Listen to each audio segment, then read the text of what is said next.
Quando eu era miúdo, e se a coisa era séria, o meu pai dizia-me: temos de ter uma conversa. E agora sou eu que sinto que a seriedade de ter uma conversa contigo me faz avançar. Para falarmos disto que mudou, vamos falar de livros, de filmes, de podcasts, de músicas e de amigos com quem já falámos. E vai ser sério, não vai? Vai, não vai? Vai.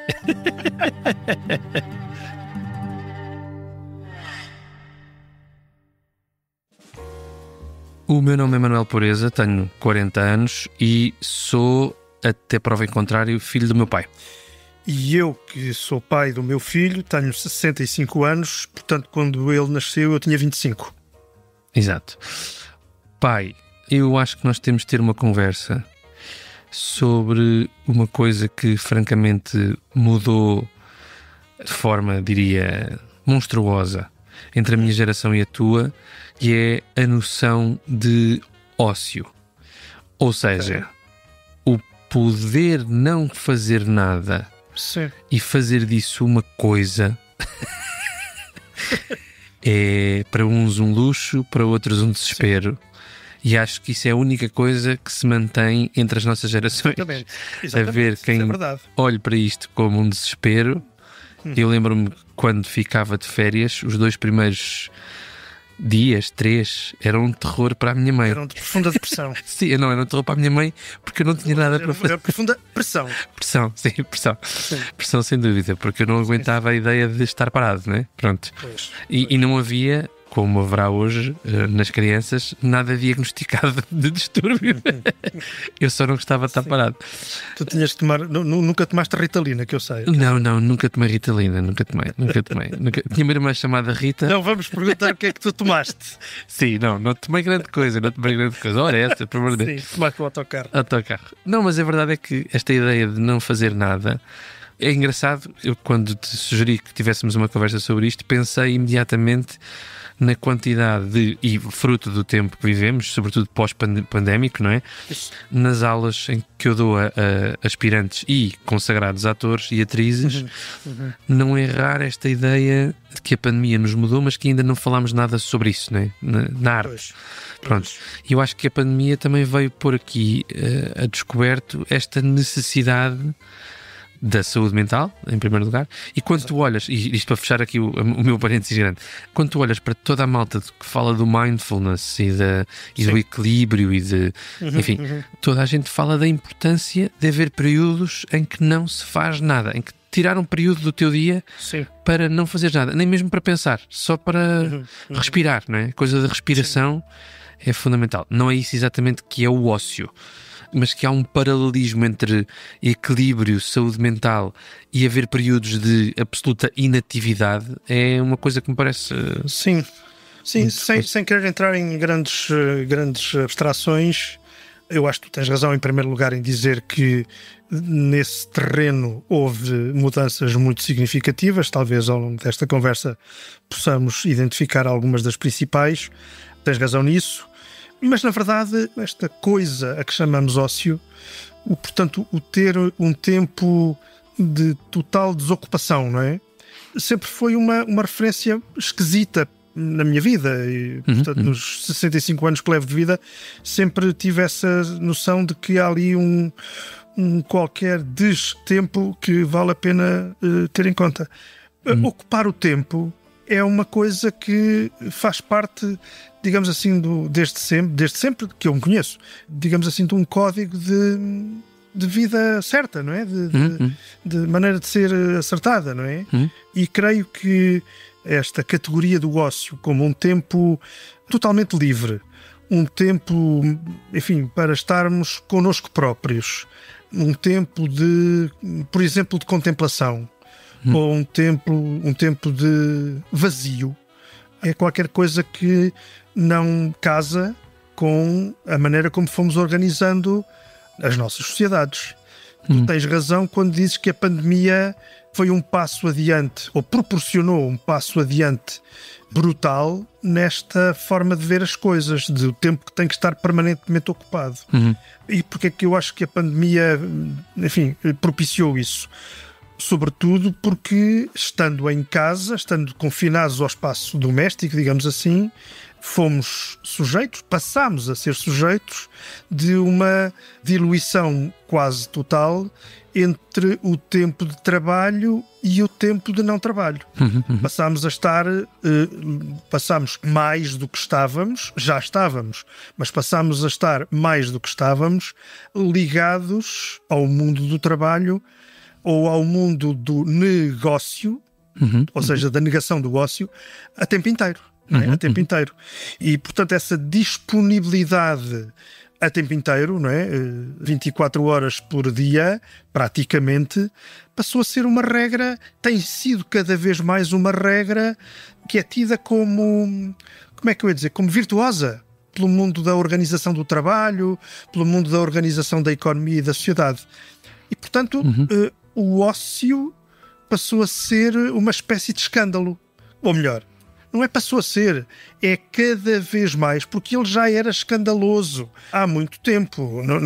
Isto não foi uma coisa de mudança, de um olhar virtuoso sobre o ócio na minha geração, quando eu era mais novo, e agora é que isso está tudo mudado. Não é verdade. Isto já vem de muito, muito, muito longe.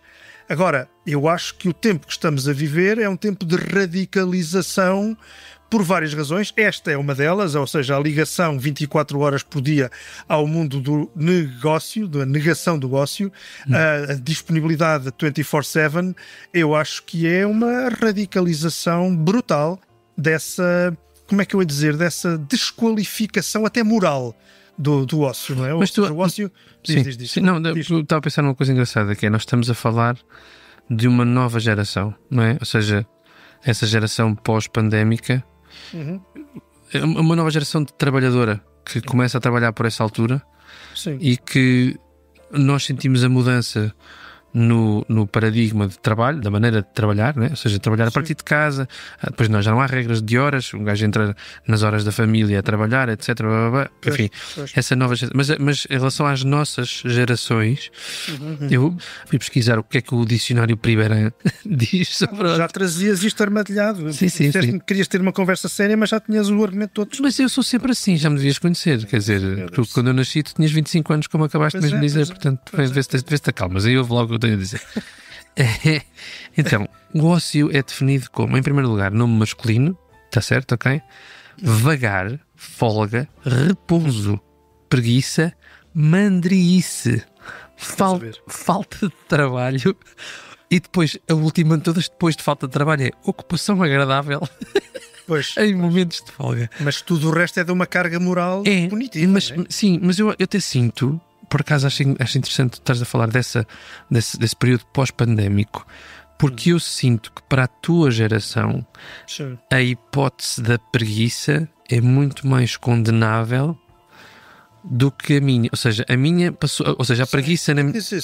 Porque sinto a coisa de se calhar até um bocado a ver com a nossa conversa sobre o trabalho. Sobre a carreira, sobre, não é? Ou seja, a permissão da folga. Isto não tem obrigatoriamente um contraponto na minha geração, mas eu sinto que a tua geração tem um bocado essa relação com talvez não tanto com a preguiça, mas com a pausa, como uma coisa que não é tão aceite. Se calhar pode ser uma ideia só minha. Não sei, porque, repara, não, eu por acaso não concordo. Não, porque até digo, porque para a minha geração, desculpa, só para terminar, eu sinto que a tua geração, e se calhar a minha geração em relação às mais novas, apelidas de preguiçosas. Em algumas situações. Facilmente, ou seja, aquela ideia do velho do Restelo é um bocadinho essa, que é tipo, não vão por aí, não façam isso, não sei o quê, não sejam... Mas há uma diferença entre pausa e ócio. Porque, vê bem, lá atrás no tempo está, deste lado do mundo, digamos, a mobilização de largas camadas da população, certo, para a luta por um tempo de trabalho regulado. Não é? Ou seja, pela limitação do tempo de trabalho. Certo. E, portanto, a consagração em lei do direito de todas as pessoas, aquelas que não tinham outra coisa senão a força dos seus braços, digamos assim, e hoje em dia, além da força dos braços, a sua inteligência, a sua criatividade e não sei o quê, que não tinham outra coisa senão vender isso para, digamos, para pôr a fábrica a produzir, não é? Bom, e portanto, essas pessoas que têm na gestão do tempo o único poder que a vida lhes deu, lá atrás lutaram justamente pela pausa. Sim, exatamente. Pela pausa, não é? Pela pausa para repor forças, pela pausa para... Pela folga, pelo repouso. Um bocadinho de vida para além da fábrica, não é? Pela ocupação agradável em momentos de folga, se quiseres dizer. Exatamente. Mas é verdade. E portanto, isto é a pausa, não é? A pausa é muito isto. Eu vejo a pausa assim, quer dizer, a pausa como um intervalo entre dois momentos grandes de ocupação e de dispêndio de força física ou de força intelectual ou outra coisa qualquer. Pronto. O ócio, eu acho que o ócio é outra coisa. É isso, mas é isso com enorme qualidade, digamos assim. Ou seja... Isso pensado, não é? Isso pensado. É isso pensado, exatamente. Pois. Experimentado de uma maneira saborosa. Estás a perceber? E que, portanto, pode ser estar em frente ao mar a ver a repetição das ondas. Como pode ser... Pois, estás a ver? Isso casa muito com esta coisa da saúde mental. Claro. Da pausa prazerosa, não é? Da pausa... Claro, exatamente. Sim. Eu, por exemplo... Essa ideia de prazer, a ligação do prazer ao ócio é qualquer coisa que procura inverter o juízo moral negativo ou se calhar até o confirma, porque muitas vezes a punição moral é a punição sobre o prazer, ou sobre o ter prazer. Certo. E, portanto, há aqui uma relação que é ambígua entre o ócio, o não fazer nada deliberadamente e ter prazer nisso. Há essa ligação entre o prazer e o ócio e o sentimento de culpa e a punição.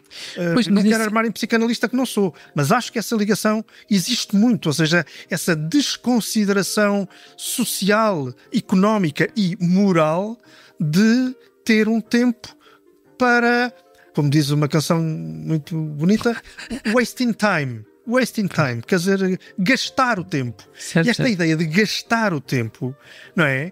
Em economês é gastar um recurso. É vista como gastar um recurso. Portanto, desperdiçar um recurso. Ora, não é. Não é. Quer dizer, olhar para o mar ou olhar para uma serra ou pura e simplesmente olhar para o vazio e ter esse tempo para pensar, para sei lá para quê. Sim, mas por todas estas razões que estás a enumerar, elencar uma série de juízos de valor sobre o ócio são próprios dessa culpa. Claro. São dessa culpa que eu sinto muito mais presente na tua geração do que na minha. Ou seja, a minha geração, quando leva com a coisa da preguiça, ou seja, o juízo de valor negativo, da culpa, etc., não é auto-infligido. Estás a ver? Ou seja, é uma coisa que vem de fora de outras gerações a olharem para mim e a dizer assim, estes gajos não fazem nada. É aquela coisa, pronto, aquele discurso que é demasiado banal entre gerações que não se ouvem, não é? Pronto. Não sei se tem razão. Não sei. Sinto um bocado isso. Eu, por acaso, sinto um bocado isso. Ou seja, sinto que a minha primeira não compreensão sobre as gerações mais novas vai nesse sentido que mas vocês não fazem nada. e é injusto, às vezes é injusto. Não estou dizendo... Tu és um reacionário, não é isso? Não sou nada reacionário. O que eu estava aqui a pensar é que, de facto, essa culpa, que eu acho que vem um bocado de um legado religioso, não é? Pronto, também, ou seja, do nosso país então, é óbvio. Sinto que não vos era permitido essa coisa que tu estás a dizer. É isso do religioso. Sim, essa coisa que tu estás a dizer, por exemplo, de ir para o mar ou ver a repetição das ondas. Quer dizer, isso quase que pode ser tomado por uma ofensa por quem diz do trabalho que é fundamental. E o trabalho, estás a ver? Pronto. E, sim, essa coisa não é só uma versão, não é só uma visão economicista da coisa. Sim. É uma visão que pretende conservar a ideia de que parar é morrer, ou parar... Sim, é não render. É não render. Sobretudo naquelas áreas em que ser workaholic é tido como uma grande virtude, não é? Sim, porque até a certo ponto, se tu pensares, por exemplo, quando tu estudas o caso japonês, eu lembro-me de estudar isto na escola, quer dizer, de que a pausa para ver as amendoeiras em flor Faz parte de um modus vivendi, não é? Que não impede que haja uma taxa de suicídio gigante no Japão por causa de trabalho a mais, não é? Pronto.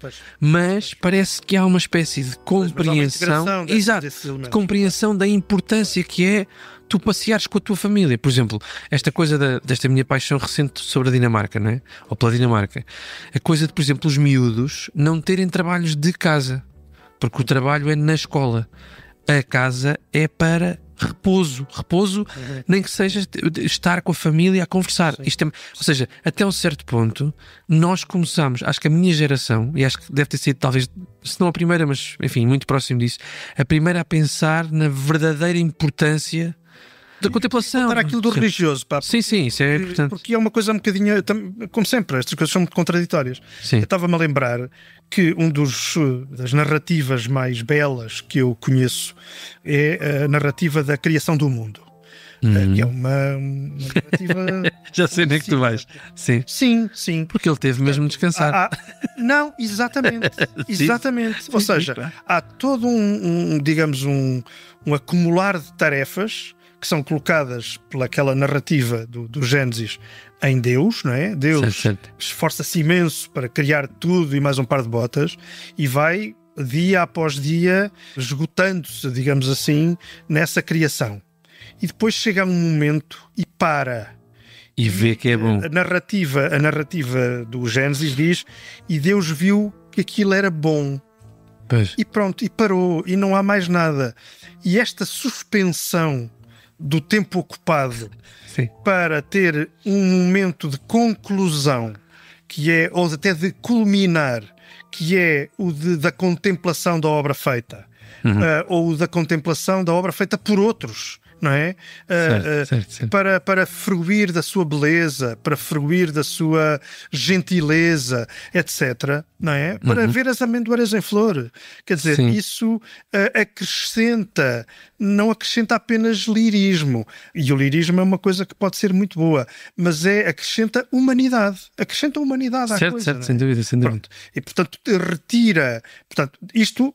que é uma das narrativas atribuídas à religião cristã, ou às religiões cristãs, uma das narrativas fundadoras, não é? Portanto, e todavia é bem verdade que as mesmas religiões produziram ao longo do tempo um discurso também com fundamentações bíblicas à escolha, que é a apologia do esforço, a apologia do sacrifício, da ocupação do corpo e portanto, do trabalho como coisa penosa, não é? O Jó, não é? O Jó.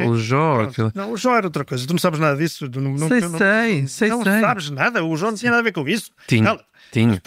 Tem nada a ver. O Jó era um pobre, coitado. Sim, mas fartava-se de trabalhar para oferecer... Fartava nada, coitadinho do Jó. Já nem tinha forças. Bom, mas enfim. Portanto, esta ideia que também vem do universo de referências das religiões cristãs, que é, no fundo, aquele conjunto de referências em que a grande maioria de nós, deste lado do mundo, está mergulhado, e que é também, portanto, contraditório com aquela outra que eu há bocadinho disse. Portanto, sim, o sentimento de culpa pode ter uma tonalidade religiosa e, todavia, também podemos encontrar na mundividência, em alguma mundividência religiosa, argumentos em sentido contrário. Então agora pensa lá no seguinte. Ao 7º dia ele descansou e viu que era bom. É o que está escrito, não é? E viu que era bom. E o que era bom não era que era bom descansar, que era bom eu sei. Tinha feito. Mas imagina que era assim, e viu que era bom. Epá, eu sou muito bom. Sim. E viu que era bom. Epá, eu sou muito bom, pá. Então. Pô, você está muito bem feito. E então? Está bem. Estás a imaginar? Um arquiteto que desenha uma coisa assim, genial. Poxa, pá, eu sou muito bom. Pá, eu sou muito bom. Exato. Mas então, sim, o músico é saúde mental. É saúde mental. Eu conheço um realizador de cinema. Mas que nunca diz que é muito bom. Nunca diz, mas nota-se quando aquilo sai bem que ele para ali um bocadinho e diz: pá, desta vez foi. Isto saiu-me bem. Está muito bom. Eu fiz aqui. Não é? Eu lembro-me, agora falando muito a sério, eu lembro-me de muitos momentos da tua vida profissional que tu partilhas comigo, em momentos de rodagem, em que tu, enfim, partilhas, ligas-me ao telefone, não sei o quê, e me dizes: hoje fiz ali um plano que eu nunca tinha feito, saiu tão bem. Pois. Pronto, isto para dizer que essa capacidade de ganhar distância relativamente à ocupação ritmada, frenética ou o que seja, do tempo. Esse ganhar distância para avaliar, para contemplar, para fruir, não é? Enfim, tem uma importância enorme. Merecia ter um valor social maior. E porém há um paradoxo aqui no meio disto tudo, muito forte, que é aquilo que cada vez mais se comenta em relação à minha e às gerações seguintes. Sim. É que não são capazes de não estar a fazer nada. Ou seja, claro. O scroll do telemóvel, não é? Nós deixamos de estar só connosco, não é? Porque viajamos pela vida dos outros, nos Instagrams da vida, não sei o quê. E quando damos por nós, já estamos há 2 horas a fazer scroll num sofá, que não vamos dormir, que não sei o quê. Ou seja, há consequências graves para esta anulação da importância. Anulação pela oferta, não é? Ou seja, por exemplo, uma coisa curiosa, é muito engraçado. Uma vez tive uma discussão com um administrador de um canal, não interessa quem, num outro podcast. Dizes-me também. Depois eu digo tu não. Começa por Pedro e acaba em anda, continua, vai. Pronto. E este administrador dizia uma coisa que me pareceu brutalmente violenta, mas que está certa, que ele tem razão, que as pessoas dizem que veem séries, mas não veem séries. Veem primeiros 3 episódios, depois dizem, sim, já vi e tal. E depois não veem, porque de facto, como a oferta é tão gigante, não se dão... Há muita gente assim, ou seja, não estou a dizer que não haja quem siga séries, aliás, tu segues bastantes séries, eu também sigo bastantes séries e procuro vê-las com a religiosidade própria de quem admira. Sim. Pronto. Mas há muita gente que não faz. Ou seja, cumpre os mínimos olímpicos de ver 2 episódios para poder falar um bocado sobre a coisa, mas depois não vê. Isso é um sintoma, diria, de oferta a mais e de filtro a menos, não é? E esse filtro a menos tem precisamente a ver com essa incapacidade que nós ganhamos, não é?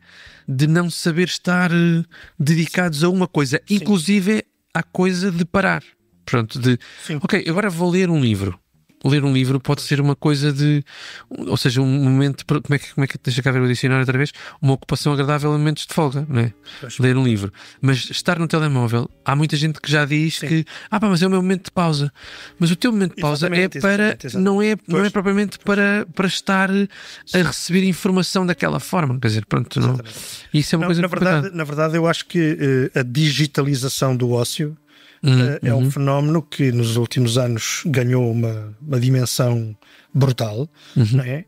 E ela traduz-se nisso que estavas a dizer, ou seja, o ócio vivido em ambiente virtual, que pode ser através do scroll de qualquer coisa, como pode ser através de streaming, pode ser através de videojogos, de jogos, de aplicações, etc. Há muitíssimas fórmulas para isso. Sim. Agora, todas elas têm o mesmo resultado, que é a colonização do tempo, do nosso tempo, do nosso ócio, a sua colonização pelo consumo de conteúdos Pois pá, isso é muito aflitivo. Essa colonização é brutal. Então, eu trouxe uma música para falar sobre este teu tema, sobre este tema que trouxe para falar contigo nesta conversa. É uma música de um artista pelo qual eu não nutro a maior das admirações, apesar de achar que ele é um músico extraordinário dos tempos mais recentes, mas não é um gajo que eu siga de maneira tão fervorosa como sigo outros músicos. Ele é sobretudo um entertainer, é o Bruno Mars. E o Bruno Mars tem uma música chamada Lazy Song, que diz Today I'm not doing anything. E pronto, e é muito engraçada a música. Tem um videoclipe muito estranho. E é uma apologia de hoje não apetece fazer nada, portanto eu vou ficar aqui quietinho no meu canto e vou ficar na minha e está tudo bem. Às vezes também é importante parar e ficar só lazy. Pronto. Sim, portanto, por aquela coisa dos gatos fedorentos, não é? Por razões laborais não venho trabalhar. Não é razões laborais, não me apetece trabalhar, portanto não venho trabalhar. Como assim não me apetece trabalhar? Então, são razões de trabalho, porque eu não me apetece trabalhar. Pronto, exatamente. Lazy Song. Lazy Song do Bruno Mars. Vamos ouvir. Today I don't feel like doing anything.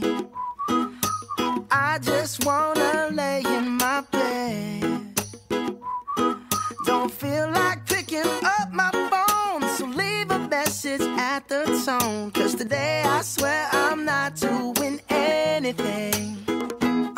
I'm gonna kick my feet up, then stare at the fan, turn the TV on, throw my hand in my pants. Nobody's gonna tell me I can't. Nah, I'll be lounging on the couch, just chilling in my Snuggie. Click to MTV so they can teach me how to Dougie. 'Cause in my castle I'm the freaking man. Oh yes, I said it, I said it, I said it 'cause I can. Today I don't feel like doing anything. I just wanna lay in my bed. E agora, já ouviste esta música? Como é que te sentes? Quem havia de dizer que tu vinhas aqui trazer o Bruno Mars? Podes crer, por acaso, ouve lá, é que é difícil esta porcaria do ócio. Pois, Estás a ver? O ócio, porcaria do... ouce, não se diz ouce em inglês. Esta porcaria do Bruno Mars, Mas em inglês não se diz ouce, não se diz. Por acaso a tradução de ócio é osso. ouce, exato, esqueleto, Osso, não é? esqueleto of Mas osso. olha, agora vou fazer uma ligação entre o Pardal de Coroa Branca e o Dr. Mário Soares. Vou começar pelo Dr. Mário Soares. O Dr. Mário Soares, a certa altura, chocou de alguma maneira uma parte importante do país ao defender a cesta. Lembro-me bem que... Não, é verdade. Numa altura em que Portugal se tornara membro da União Europeia, da então Comunidade Europeia, e em que, portanto, os nossos modos de vida passaram a ser mais, digamos assim, olhados de maneira mais severa do ponto de vista da nossa clonagem do modo de funcionar das sociedades europeias do norte e do centro da Europa, o Dr. Mário Soares veio dizer que era um adepto fervoroso da cesta. E a malta caiu sobre o Mário Soares a dizer isto é a apologia da preguiça, isto é a apologia de não sei quê, enfim, de tudo quanto era mau. Hoje, eu creio que muito mais gente acha que essa sugestão, essa expressão de gosto pessoal por parte do Dr. Mário Soares é uma expressão de sabedoria. Mas na altura não era. E é a propósito disto que vem o Pardal de Coroa Branca. O Pardal de Coroa Branca é um elemento fundamental de um livro que eu vou várias vezes, que se chama 24/7. O autor é o Jonathan Crary. E o subtítulo do livro é O Capitalismo Tardio e os Fins do Sono. E como eu sabia ou suspeitava que tu querias ter uma conversa sobre isto um dia, eu já tinha aqui selecionado um pedacinho deste livro que eu vou ler. São meia dúzia de linhas, porque eu acho que elas vêm muito ao encontro do que tu estavas há bocadinho a dizer. Eu vou ler. Diz assim: a enorme parcela da nossa vida que perdemos a dormir, livre de um pântano de necessidades simuladas, subsiste como uma das grandes afrontas humanas à voracidade do capitalismo contemporâneo. O sono é uma interrupção intransigente do tempo que o capitalismo nos rouba. A maioria das necessidades aparentemente irredutíveis da vida humana, fome, sede, desejo sexual, mais recentemente a necessidade de amizade, têm sido reconcebidas como formas mercantilizadas ou financeirizadas. O sono representa a ideia de uma necessidade humana e de um intervalo de tempo que não podem ser colonizados e canalizados num gigantesco motor de rendibilidade, e assim continua a ser uma anomalia incongruente e um lugar de crise no presente global. Apesar de toda a investigação neste domínio, o sono frustra e desconcerta quaisquer estratégias de o explorar ou reformular. A realidade assombrosa e inconcebível é que não pode extrair-se dele nada que tenha valor. Isto vem a propósito do Pardal de Coroa Branca, porque o Pardal de Coroa Branca é um passarinho que migra durante, 2 semanas, numa das costas dos Estados Unidos, e que durante todo o tempo da sua migração sazonal não dorme. E mantém a plenitude das suas faculdades para efeitos, portanto, da viagem, não é? O exército norte-americano deu conta disso, passou a observar com muita atenção aquele animal e a estudá-lo do ponto de vista da sua, realidade química, para justamente dotar os soldados norte-americanos em missões de grande complexidade de qualquer atributo, qualquer complemento químico que lhes retirasse o sono e lhes mantivesse essa plena funcionalidade, esse pleno domínio das suas faculdades, digamos assim.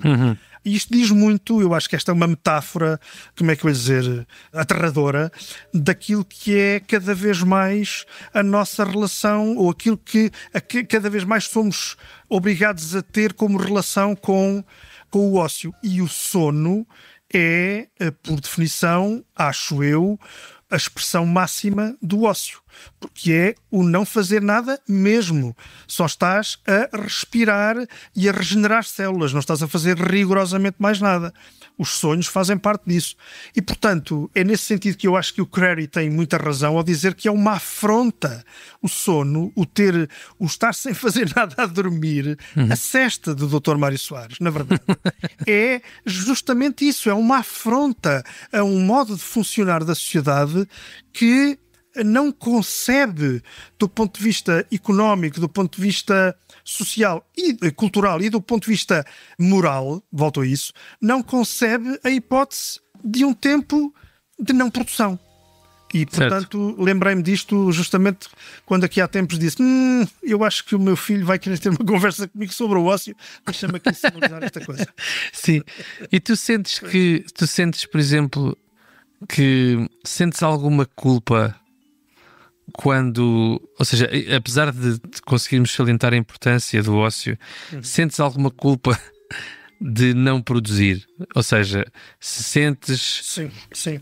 Ou seja, isto é tudo muito bonito, nós falarmos da importância de parar e de observar as ondas e não sei o quê, mas de passar um dia inteiro a observar as ondas, claro, tu não chegas ao ponto de dizer, cara, não fiz nada, hoje não fiz nada. Sim, tens toda a razão. E é claro que isto é socialmente situado, porque uma pessoa que não tem outra coisa que não seja trabalhar para sobreviver, não se vai dar a esse luxo que é não produzir durante uma hora. Pois claro, é isso. Sim. E no entanto, volto atrás na conversa, e no entanto foi esse o sentido das grandes lutas e continua a ser o sentido das grandes lutas pela diminuição do tempo de trabalho, não é? Agora, há um sentimento de culpa que vem muito daquela frase batida que é tempo é dinheiro, não é? Que é justamente essa frase que injeta ansiedade no ócio. Não é? Sim, o camarão que dorme a onda leva, aquelas coisas, sabes? Sim, aqueles ditos. Coisas, ou seja... Eu diria que no meu meio sinto que a minha atitude perante o ócio, que me é tão querido e tão necessário, às vezes põe-me num lugar de perspectivar as coisas de maneira muito dura, que é, não estou a ser criativo, não estou a criar, nem tanto a produzir, que é, o tempo passa e há aquela coisa horrível que é, nós temos 10 anos da nossa vida em que somos os mais produtivos, os mais coisas, e em boa verdade eu tenho essa má relação com o tempo, que é, estou em permanente comparação com artistas de quem gosto, não é? Imagina, o Scorsese fez um filme aos 40, o Scorsese fez um filme, não sei quê, o Lynch fez um filme, não sei quantos, a que idade é que ele tinha? Comparas com cada um, quer dizer... Daqueles que eu gosto, não é? Naturalmente comparo-me com quem gosto, não me comparo contigo. Estás a perceber? Pois, não, mas essa coisa da comparação é uma coisa de angústia precisamente com... ou seja... Num ambiente eminentemente competitivo como aquele em que muitos de nós vivemos, quase todos vivemos. Todos nós, sim. Evidentemente. Sim, é evidentemente que a ansiedade pela não utilização do tempo para ganhar capacidade competitiva é tida como um problema. Há pessoas que passam 2 horas a fazer scroll no Instagram, ou não sei o que, seja o que for, e poderão ser facilmente apelidadas de preguiçosas, porque não estão a produzir absolutamente nada. Mas, ao mesmo tempo, o cérebro não está a desligar como deve. Exatamente. E é por isso que estás a dizer que é tão importante no nosso tempo como uma espécie de batalha por uma vida com mínima qualidade, a batalha pelo direito a desligar, que tem sido entendido e bem como o direito, digamos, a fora do horário de trabalho, não ter que receber sugestões, pedidos, ordens da entidade patronal, mas que eu creio que, tendo esse conteúdo absolutamente essencial e tão difícil que ele é de conseguir, como se está a ver, também tem uma outra dimensão, deve ter uma outra dimensão, que é o dever que nós nos impomos a nós mesmos de desligarmos-nos desse consumo de conteúdos digitais ou de outras formas digamos assim, de ocupação do tempo que o retiram da nossa fruição, da simples fruição. Verdade. Eu sinto que entre as nossas gerações esta questão do ócio sempre foi, ou seja, é vista por uma e por outra como sendo importante, mas com a qual se lida mal. É verdade. Percebes? Ou seja, é difícil para mim aceitar que me chamem preguiçoso, por exemplo, mas sinto-me preguiçoso às vezes. A esse respeito eu queria dizer uma coisa. Sim. Mas diz não, eu estava só a dizer que tem a ver com esse sentimento de culpa, evidentemente, de não estar a produzir. Eu falo por mim, por exemplo, quando não estou a filmar, é um período complicado para mim. Eu aprendi a importância de estar parado com a Andreia, com a minha mulher, porque a gestão da nossa empresa passa por obrigatoriamente haver períodos em que não estamos a filmar para pensarmos no que é que vamos fazer a seguir. Pronto, ou seja, eu lembro-me dessa coisa que tu dizias que é muito engraçada. Houve uma vez que fizeste um voo, acho que até já falei disto neste programa, fizeste um voo em que te sentaste ao lado de um gajo que era pago para pensar, não é? Pronto. Sim. Eu sou pago para pensar. Não fui eu. Foi a Maria de Lourdes Pintacilgo. Isso, exatamente, pronto. Então, mas vocês são muito parecidos. Tu e a Maria de Lourdes Pintacilgo são muito parecidos fisicamente. Isso é um elogio. Sim, é verdade. Mas é essa coisa de um gajo poder ser pago, mais do que ser pago, ter tempo para pensar, não é? Sim. Pronto, eu para mim... Socialmente por isso, não é? Sim, por exemplo, eu sinto que passei a viver mais em paz com a ideia de não estar a trabalhar no sentido prático do termo de estar a filmar. E quando as coisas correm todas muito bem a todos os níveis, eu consigo ler um livro. Eu acho que até leio bastante, estás a ver? Mas então não lês. A ideia de ler, a ideia de ter um tempo para ler, para mim é automaticamente sinónimo de que está tudo equilibrado à volta. Eu trouxe para esta nossa conversa um tema que eu acho que simboliza muito bem o que estivemos aqui a dizer, não é? Sim. É um tema é composto e foi interpretado pelo Otis Redding, um cantor de soul norte-americano, e o tema chama-se Sitting on the Dock of the Bay. Watching the tides go away. Watching the tides, wasting time. Pronto, é um tema que foi publicado em 1968 e que foi gravado, tanto quanto eu me pude informar, foi gravado 3 dias antes do acidente de avião em que o Otis Redding morreu. Em meados de dezembro de 1967, portanto o tema depois foi publicado em 1968 e fez parte da lista das melhores canções de sempre da revista Rolling Stone. E é de facto uma apologia desse estar, enfim, gastando o tempo num sentido bom, num sentido prazeroso, num sentido que nos enriquece, no fundo. Muito bem. Sitting in the morning sun, I'll be sitting when the evening comes, watching the ships roll in, and then I'll watch them roll away again. Yeah, I'm sitting on the dock of the bay, watching the tide roll away. Ooh, I'm just sitting on the dock of the bay, wasting time. I left my home in Georgia, headed for the Frisco Bay, 'cause I've had nothing to live for, and look like nothing's gonna come my way. So I'm just gonna sit on the dock of the bay.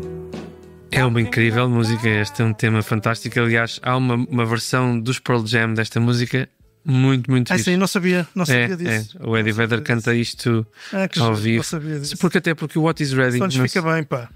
Mas calma, porque não, o Vedder faz muito isso, ouve lá, o Vedder faz isso sim, faz muitas vezes isso, faz reformulações de temas, digamos, antigos, certo, com imensíssima qualidade, não tenho dúvidas sobre isso. Pensava que havia aqui um problema de geração, vê lá. Não, sobre o Vedder não há. Não, sobre o Vedder não há mesmo. Não, isso não há. Já sobre o Bruno Mars. Sobre o Bruno Mars, por amor de Deus. Mas por acaso a música é porreira, eu acho que a música é muito porreira. Está bem. Não, está bem. Ele é o entertainer, não é? É o entertainer puro e duro. Pronto, o Otis Redding também tem uma curiosidade engraçada, que o Otis Redding foi considerado no soul, ou na soul, como um outsider, como uma ovelha negra muito mais rock and roller do que naquela guerra da Motown contra agora a editora discográfica do Otis Redding, que eu não sei qual era, que não era a Motown. E Atlantis, não? Seria? Não faço ideia, não me lembro qual é o nome. Sei que há uma história muito boa. Ou a Decca, não sei. À volta de... Não, a Decca não creio, mas que há uma história muito boa à volta da figura dele como sendo uma espécie de pioneiro de uma atitude mais rock and roller. Interessas pelas coisas da minha geração, isso é interessante. Da tua geração, calma, Otis Redding não é obrigatoriamente assim. Muito. Pois é. Está muito engraçado. Pois é. Se calhar devia perder mais tempo a não fazer nada. Exatamente. É o que dizem os números, meu amigo. Olha, e agora para fechar aqui esta coisa, em relação aos números, há um livro que eu aconselho quem nos está a ouvir. Aquela pessoa que nos está a ouvir é a única pessoa que nos está a ouvir. A única pessoa que por acaso calhou porque se enganou. Há um livro muito bom que é sobre a importância do sono, como estavas a falar há pouco. Isso. Que é uma coisa sobre um estudioso americano da importância do sono que se chama Why Do We Sleep? Sim. E é fantástica a importância do sono, não só na saúde mental, mas também precisamente na rentabilidade em horas de trabalho. Pois. Não, isso com certeza, claro. Sim, é evidente, os processos químicos que o cérebro passa na sua regeneração celular e não só, mas sobretudo, não sei se exatamente se há regeneração celular, como estou a dizer, mas o que acontece na altura do sono e do sono essencial e do sono REM, etc., os processos que acontecem são muito engraçados. Por isso é que às vezes ele fala, há um capítulo muito interessante que ele fala daquela nossa expressão de dormir sobre o assunto. Sim. O dormir sobre o assunto é de facto o cérebro a reorganizar um problema que tu tens e a apontar-te caminhos de solução. Exatamente, é muito engraçado isso. A desenuvelar o problema, não é? Tal e qual. Isso. Pronto, nossos caros ouvintes, foi este o programa sobre o ócio. Voltem sempre, foi um gosto. Isso. Até breve e até o meu regresso. Olhem, beijinhos e abraços. Beijinhos e abraços. Eu vos desejo. Até já. Adeus.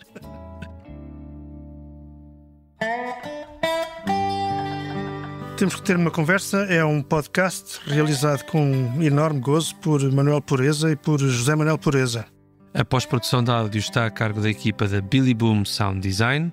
E em cada 8 dias há uma nova conversa que vai para a plataforma de podcasts do Público e à qual vocês podem aceder para ouvirem estas conversas muitíssimo enriquecedoras.